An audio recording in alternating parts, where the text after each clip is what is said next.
फूट डालो और राज करो की राजनीति फतेहपुर में कभी कायम नहीं हो पाई और ये तिरंगा इस फतेहपुर की विधानसभा की मान और शान बना रहा और मुझे पूर्ण विश्वास है कि इस मान और सम्मान को कोई भी विभाजनकारी ताकतें रोक नहीं पाएगी। 60 रुपए अगर सिलेंडर की वर्दी होती है तो 60 करोड़ रुपए का मोदी जी की दोस्ती का हर्जाना राजस्थान की जनता को वहन करना पड़ता है। सरकार जब जब कोई जश्न मनाती जनता पे उसका भार आता, इसलिए ये जो किल्लत हुई है ये किल्लत जो हमारे विधायक जी ने कहा इस देश की विदेश नीति के फेल होने से हुई है। कोई महिला अगर बुर्का पहन के नहीं निकल पाती तो वहीं की सरकार है वो कोड़े का इजहार करती है।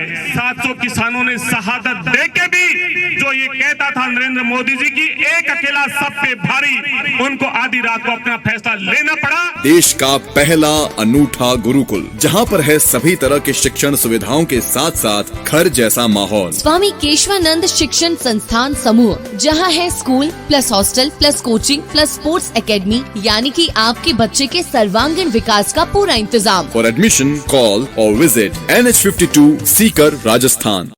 ब्लॉक कांग्रेस कमेटी द्वारा आयोजित महंगाई और गैस की लत के खिलाफ इस धरने में हमारे बीच में उपस्थित जिला कांग्रेस कमेटी की ऊर्जावान अध्यक्ष, जो तमाम कांग्रेस के कार्यकर्ताओं की आवाज के साथ में आपके साथ कंधे से कंधा मिला के रहती है, श्रीमती सुनीता गठाला जी, हमारे लाडले भाई फतेहपुर के जनप्रिय विधायक, राजस्थान प्रदेश कांग्रेस कमेटी के उपाध्यक्ष मेरे अजीज जनाब हकम अली जी, हमारे ब्लॉक कांग्रेस कमेटी के अध्यक्ष जाबर जी, हमारे सभापति साहिबान, हमारे प्रधान प्रतिनिधि जी, हमारी विधानसभा के प्रभारी कुलदीप डाखा जी, तमाम फतेहपुर के प्रबुद्ध कांग्रेस जन, माताएं बहनें, मैं तमाम जो वक्ता बोले जब मैं आ रहा था, जो हमारे जो साथी मीडिया के माध्यम से इसको लाइव कर रहे हैं, मैं सुन रहा था, तमाम बातें कही और हकम जी के कहने के बाद में तो कोई बात बच नहीं जाती। लेकिन मैं आपसे फिर मैं गुजारिश करना चाहूंगा कि कांग्रेस पार्टी के नेता, लोकसभा के नेता प्रतिपक्ष श्री राहुल गांधी जी ने 6 और 7 फरवरी को देश के मीडिया को संबोधित करते हुए कहा था कि इस देश के साथ अमेरिका और भारत की जो डील हो रही है वो भारत के हितों पे कुठाराघात है। मैं आपको थोड़ी सी गुजारिश करना चाहूंगा, अगर देश की आजादी से पहले और आज के बारे में अगर हम ख्याल करें और जिन मुल्कों में राजशाही है उनके बारे में ख्याल करें, यहाँ पे बांग्लादेश है, बांग्लादेश में कोई महिला अगर बुर्का पहन के नहीं निकल पाती तो वहीं की सरकार है वो कोड़े का इजहार करती है। ईरान में भी बहुत सी महिलाएं अपने हक और हकों की मांग करती थी। अगर कोरिया की बात करें तो राष्ट्राध्यक्ष कहता है कि मेरे पिता का शोक है, इसलिए 12 दिन पूरे देश के अंदर कोई हंस नहीं पाएगा। लोकतंत्र के अंदर जनता जनार्दन होती है और राष्ट्र का हित सर्वोपरि होता है और देश का संविधान इस बात की ताकत देता है, उसको गिरवी रखने का काम इस यूएसए ट्रेड डील ने किया। ये राहुल गांधी जी ने कहा था। ये युद्ध के बहाने से जो इजराइल प्रधानमंत्री जी गए, उन्होंने एक तगमा लगाया, उनकी संसद को संबोधित किया, इससे इस देश को और प्रदेश को क्या मिला? राजस्थान के अंदर 1,500 परिवार, 1.5 करोड़ परिवार है, 1.5 करोड़ परिवार है। सिलेंडर अगर 1 करोड़ परिवारों के बीच में भी एक सिलेंडर अगर काम में आता है तो 1 करोड़ एक महीने का सिलेंडर लगता है। 60 रुपए अगर सिलेंडर की वर्दी होती है तो 60 करोड़ रुपए का मोदी जी की दोस्ती का हर्जाना राजस्थान की जनता को वहन करना पड़ता है। देश के अंदर 30 करोड़ परिवार है और 30 करोड़ में से अगर आधी आबादी भी सिलेंडर का प्रयोग करती है तो कितना उन पे लगता है। राजशाही के जमाना याद होगा, जो हमारे बुजुर्ग बैठे हैं उन सबको पता है कि जब किसी नवाब के बेटा होता था या किसी हुक्मरान के बेटा होता था, जनता पे कर ला देते थे कि इसका जश्न होगा और इस जश्न का कर है।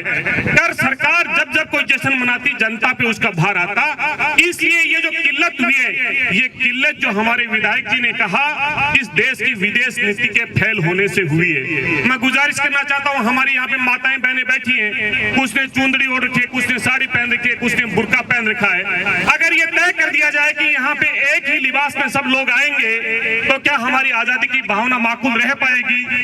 अगर कोई दूसरा मुल्क और अमेरिका ये कहे कि आप किससे पेट्रोल खरीदोगे, किससे गैस खरीदोगे, किसके साथ में आपको दोस्ती का हाथ बढ़ाना है, मोदी जी दुनिया में कहां आपको जाना है, तो क्या देश की आजादी रह पाएगी? यहाँ पे जो आप तिरंगा हाथ में लेके बैठे हो वो आप उस विचार के वाक हो, उन पूर्वजों के वंशज हो जिन्होंने इस देश को आजादी दिलाई, मुल्क को आजादी दिलाई, और ये मुल्क इस देश के संविधान और विधान से चलता है। जब इस का संविधान और विधान दूसरे देश और दूसरे मुल्क के राष्ट्राध्यक्ष तय करने लगते हैं, तब आप ये सोचिएगा कि ये चुनौती छोटी नहीं है। ये मार सिर्फ इस सिलेंडर की किल्लत की नहीं होगी, ये मार सिर्फ महंगाई की नहीं होगी, ये मार इस देश की गुलामी की बेड़ियों की तरफ ले जाने की दिशा की होगी। चुनी हुई सरकार तो जरूर हो सकती है, लेकिन सरकार राष्ट्रहित में निर्णय ना ले तो आपको जागना होगा और खड़ा होना होगा, क्योंकि इस मुल्क के हमें किसानों ने सिखाया है। 750 किसानों ने शहादत देके भी जो ये कहता था नरेंद्र मोदी जी की एक अकेला सब पे भारी, उनको आधी रात को अपना फैसला लेना पड़ा, लेकिन उसकी कीमत 750 की शहादत देके चुकानी पड़ी। इस मुल्क में इस जगह पे जब भी कोई नफरत का बीज बोने का प्रयास करेगा और हमारी संप्रभुता को कहीं पे आज आएगी, तब हमें इस मुल्क के लिए खड़ा होने का काम करना है, और वो कांग्रेस पार्टी का व्यक्ति करता है। मैं साधुवाद देना चाहता हूं मेरे इस क्षेत्र के नेताओं को, उन्होंने भारतीय जनता पार्टी की राजनीति को भारतीय जनता पार्टी की राजनीति में घुसो दिया। या फूट डालो और राज करो की राजनीति फतेहपुर में कभी कायम नहीं हो पाई, और ये तिरंगा इस फतेहपुर की विधानसभा की मान और शान बना रहा, और मुझे पूर्ण विश्वास है कि इस मान और सम्मान को कोई भी विभाजनकारी ताकतें रोक नहीं पाएगी। इसलिए मैं गुजारिश करना चाहता हूं कि जिले की सीमाओं का अपना ये विधानसभा क्षेत्र है, जब सुनीता जी आह्वान करें तब हम इस आवाज को मुखर करके इस जिले के अंतिम छोर तक भी लेके जाना पड़े तो हम लेके जाएंगे। मैं विलंब से पहुंचा, उसके लिए मैं क्षमा प्रार्थी हूं। आप सबका स्नेह प्यार प्रेम इस मुल्क के लिए इस प्रकार से ही अपने समय में से निकाल के हमें समय देना है। बहुत बहुत धन्यवाद। जय हिंद, जय भारत, जय कांग्रेस।